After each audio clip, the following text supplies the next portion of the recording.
السلام علیکم ورحمۃ اللہ وبرکاتہ۔ محترم سامعین و ناظرین، محرم کا مہینہ چل رہا ہے اور لوگوں کے ذہن و دماغ میں طرح طرح کے مسائل گردش کر رہے ہیں، جن میں سے چند یہ ہیں کہ محرم کے مہینے کی فضیلت کیا ہے، محرم کے مہینے میں کتنے روزے رکھنے چاہیے اور محرم کے مہینے کی روزوں کی کیسے نیت کرنی چاہیے۔ آج کی اس نشست میں ان 3 سوالوں کے انشاءاللہ ہم جوابات دینے کی کوشش کریں گے۔ محرم کے مہینے کی فضیلت کیا ہے کہ محرم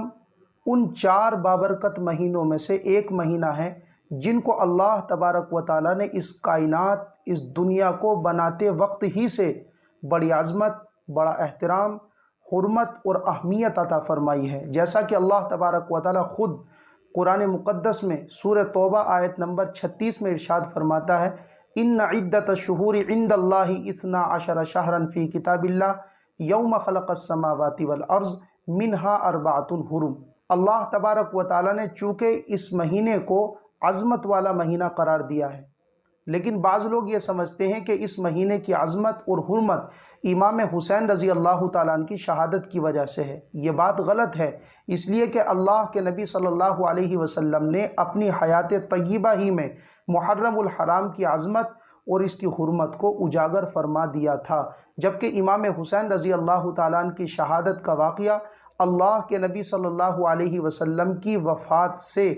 تقریباً 50 سال کے بعد 61 ہجری میں پیش آیا ہے۔ بلکہ اسلام کی آمد سے پہلے ہی لوگ زمانہ جاہلیت میں بھی محرم الحرام کا بڑا احترام اور بڑی عظمت اس کی اپنی نگاہوں میں رکھتے تھے۔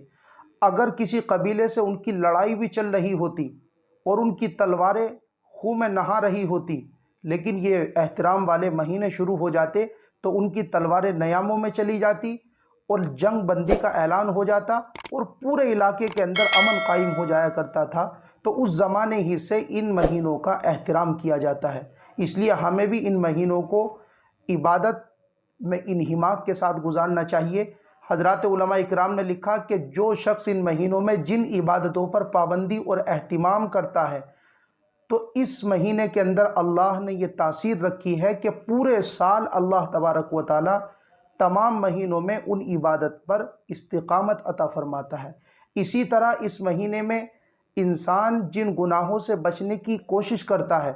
تو اس مہینے کی حرمت کی برکت سے اللہ تعالیٰ پورے سال اس کو ان گناہوں سے بچنے کی توفیق عطا فرماتا ہے۔ دوسرا سوال کہ اس مہینے میں کتنے روزے رکھنے چاہیے۔ مسلم شریف کی ایک روایت ہے، حضرت ابو ہریرہ رضی اللہ تعالیٰ عنہ اس کے راوی ہیں، نبی کریم صلی اللہ علیہ وسلم نے ارشاد فرمایا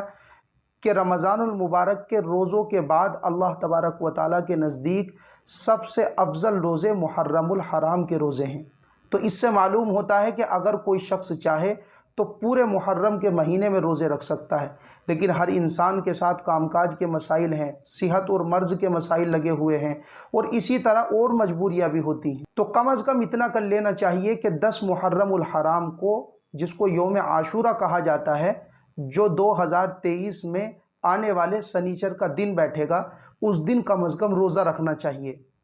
یوم عاشورہ کے روزے کا اہتمام نبی کریم صلی اللہ علیہ وسلم کی نبوت سے پہلے قریش بھی کیا کرتے تھے۔ جب اس مہینے کی آمد ہوتی تو قریش اس مہینے کا روزہ رکھتے تھے، اور نبی کریم صلی اللہ علیہ وسلم کے سر پر جب نبوت کا تاج سجا تو نبی کریم صلی اللہ علیہ وسلم نے بھی 13 سالہ مکی زندگی میں اس روزے کا اہتمام فرمایا۔ پھر جب نبی کریم صلی اللہ علیہ وسلم نے مکے سے مدینہ ہجرت فرمائی، مدینہ شفٹ ہوئے، تو مدینہ آنے کے بعد بھی آپ نے یوم عاشورہ کا روزہ رکھا۔ یہاں تک کہ جب آپ نے دیکھا کہ یہودی بھی یوم عاشورہ کا روزہ رکھتے ہیں تو آپ نے ان سے پوچھا کہ بھائی آپ کیوں اس دن کا روزہ رکھتے ہیں، تو انہوں نے بتایا کہ یہ دن بڑا عظیم الشان ہے، اس لیے کہ اللہ تبارک و تعالیٰ نے حضرت موسیٰ علیہ السلام اور ان کے ماننے والوں کو فرعون اور اس کے لشکر سے نجات عطا فرمائی تھی، اور فرعون اور اس کے ساتھیوں کو پانی میں غرق فرمایا تھا۔ تو شکرانے کے طور پر حضرت موسیٰ علیہ السلام نے 10 محرم کو روزہ رکھا، تو ہم بھی اسی لیے روزہ رکھتے ہیں۔ یہ بات سن کر نبی کریم صلی اللہ علیہ وسلم نے فرمایا کہ حضرت موسیٰ علیہ السلام کہ ہم تم سے زیادہ حقدار ہیں۔ لیکن جب رمضان کے روزوں کی فرضیت اللہ کی جانب سے اتری تو پھر یوم عاشورہ کے روزے کی فرضیت ختم ہو گئی، اور آپ نے اعلان کر دیا کہ آج کے بعد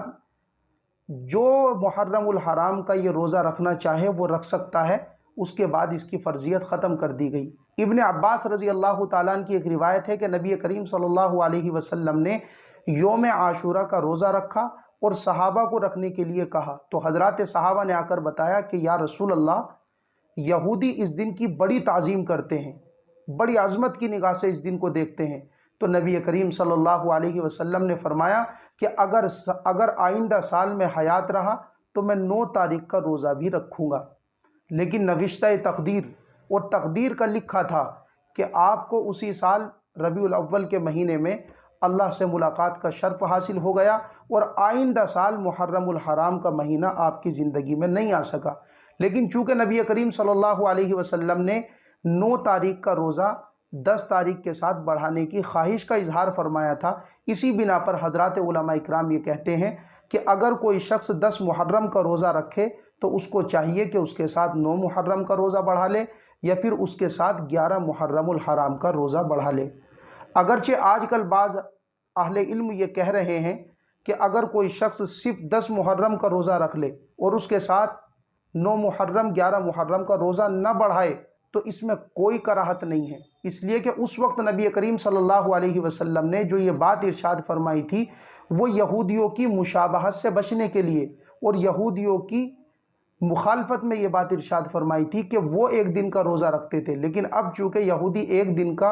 यानी 10 मुहर्रम का रोज़ा नहीं रखते, अब चूँकि मुशाबहत लाजिम नहीं आती, तो इसलिए अगर कोई एक दिन का भी रोज़ा रख लेगा तो इसमें कोई कराहत नहीं है, ये खिलाफ औला नहीं है। लेकिन अहले इल्म की एक जमात ये कहती है कि इस बात से इत्तिफाक करना बहुत मुश्किल है, इसलिए कि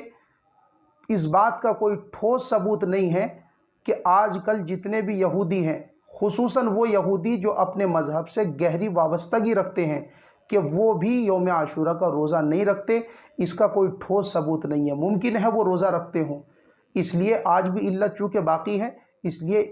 9 मुहर्रम का रोज़ा या 11 मुहर्रम का रोज़ा साथ में लगा लेना चाहिए। और बाज़ अहले इल्म ये भी कहते हैं कि अगर इस बात को मान भी लिया जाए कि यहूदियों ने 10 मुहर्रम का रोज़ा रखना तर्क कर दिया, बिल्कुल ख़त्म कर दिया, तब भी वो ये कहते हैं कि चूँकि नबी करीम सल्लल्लाहु अलैहि वसल्लम ने 9 मुहर्रम का रोज़ा 10 मुहर्रम के रोज़े के साथ बढ़ाने की ख्वाहिश का इजहार किया था, तो आपकी ख्वाहिश, आपकी चाहत के पेश नज़र 9 मुहर्रम का या 11 मुहर्रम का रोज़ा बढ़ा लेना चाहिए। इसलिए कि शरीयत मुतहरा में बहुत से अहकाम ऐसे हैं जो किसी ख़ास रीज़न और ख़ास इल्लत की बुनियाद पर मशरू हुए थे, शुरू हुए थे, और जब वो इल्लत भी ख़त्म हो गई तब भी शरीयत मुतहरा में उन अहकाम को बाकी रखा गया है। जैसे हज के दौरान तवाफ़ कुदूम के अंदर रमल का अमल है, नबी करीम सल्लल्लाहु अलैहि वसल्लम ने जब पहली मरतबा किया था तो मकसद था कुफ़ार मक्का को हज़रात सहाबा की क़ुव्वत का मुज़ाहरा कराना। लेकिन ज़ाहिर है कि आज वो इल्लत और वो रीज़न ख़त्म हो चुका, लेकिन आज भी वो अमल उस वक्त से बरकरार चला आ रहा है। इसलिए हज़रात उलमा इकराम कहते हैं कि अगर कोई 10 मुहर्रम के साथ 9 मुहर्रम या 11 मुहर्रम का रोज़ा आज भी बढ़ाएगा तो ऐसा करना मुस्तहब है। अब रही तीसरी बात कि मुहर्रमुल हराम के रोज़ों की नीयत कैसे करनी चाहिए। तो मुहर्रमुल हराम के रोज़े ये नफली रोज़े हैं, इसलिए अगर कोई शख्स सहरी में उठकर खाना खाए या फिर कोई शख्स इशा ही में खाना खाकर सो जाए रोज़े की नियत कर कर, तो रोज़े की नियत कैसे करनी है ये मसला है। तो रोज़े की नियत चाहे तो दिल से करें, और अगर किसी आदमी को ज़बान से कहे बगैर तसल्ली ना होती हो तो चाहे ज़बान से कर ले, बस इतना कह ले कि मैं आइंदा कल रोज़ा रखूँगा, मेरा आइंदा कल का रोज़ा रहेगा। इस नियत के अंदर मुहर्रमुल हराम का लफ्ज़ बढ़ाना या मुहर्रम का लफ्ज़ बढ़ाना इसकी कोई ज़रूरत नहीं है। बस इतना कह लेना या दिल के अंदर इतनी नियत कर लेना कि मैं आइंदा कल का रोज़ा रखूँगा, ये काफ़ी हो जाएगा। चूँकि 1-2 दिन बाकी हैं, इसलिए आप हजरात से दरख्वास्त है कि ये वीडियो अपने रिश्तेदारों में, अपने दोस्तों अहबाब के साथ पहुँचाएँ, शेयर करें इसको, और अल्लाह ताला से दुआ करें कि अल्लाह ताला इस महीने की हम सबको कदरदानी की तौफीक अता फ़रमाएँ, और इस महीने के अंदर जो रसूमात, खुराफात, बिदआत चल रही हैं, अल्लाह ताला उनसे हमारी भी, हमारी नस्लों की भी हिफाजत फरमाए।